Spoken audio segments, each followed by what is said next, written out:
আসসালামু আলাইকুম। দেশে বিদেশে যারা আছেন সবাইকে আমি আন্তরিক শুভেচ্ছা ও ধন্যবাদ জানাচ্ছি।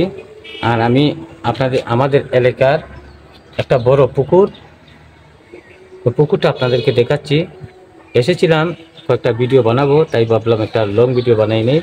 তাই দেখেন পুকুরটা ওই যে দেখাচ্ছে, কিন্তু ব্যাকগ্রাউন্ড ভালো হচ্ছে না, তাই ভিডিওটা আপনারা একটু দেখেন।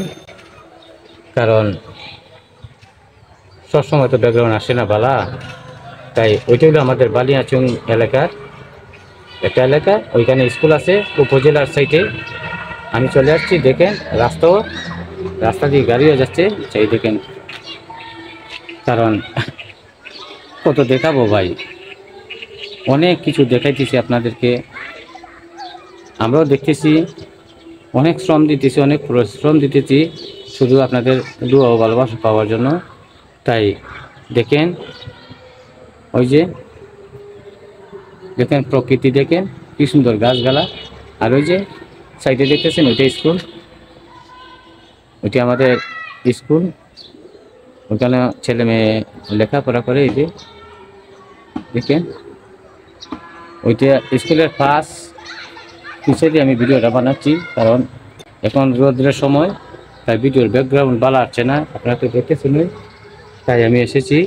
এই যে আমি দেখাইতেছি, দেখেন এই যে দেখেন ঘর বাড়ি আছে, রাস্তা আছে,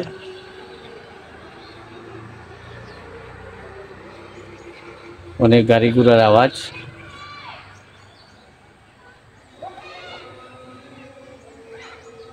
দেখেন ওই যে একটা বড় পুকুর, এই পুকুরটা আমাদের অনেক গোসল হয় এবং অনেক মাছও চাষ হয়। তাই আপনাদেরকে দেখাইতেছি, কারণ পুরোপুরি ব্যাকগ্রাউন্ডটা হয়তো আসছে না, তারপরে যেমনই হোক আমার ক্যামেরায় কন্ট্রোল করতে পারতেছে না, তাই আপনাদেরকে দেখাইতেছি।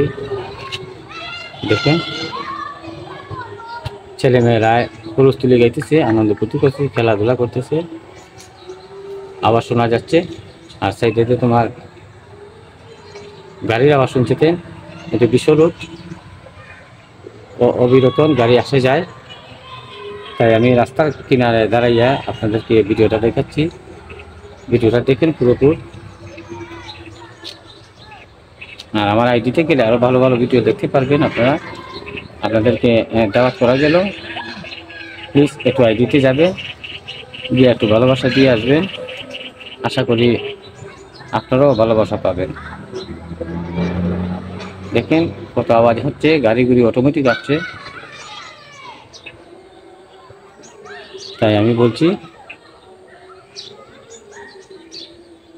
আপনাদেরকে দেখানোর জন্য আমি একটু পরিশ্রম করতেছি। যদি আপনারা ভিডিওটা দেখে যান তাহলে আমার পরিশ্রমটা আমার সার্থক হবে। তাই আপনারা ভিডিওটা পুরোপুরি দেখার অনুরোধ রইল, ভিডিওটা দেখেন। আর বিশেষ করে একজন ছেড়ে দিবেন, একজনকে ভালোবাসা দিবে, ইনশাআল্লাহ একদিন দেখবেন সফলতা আমরা লাভ করতে পারবো। এই বলে আমি বিদায় নিচ্ছি। হুদা হাফেজ।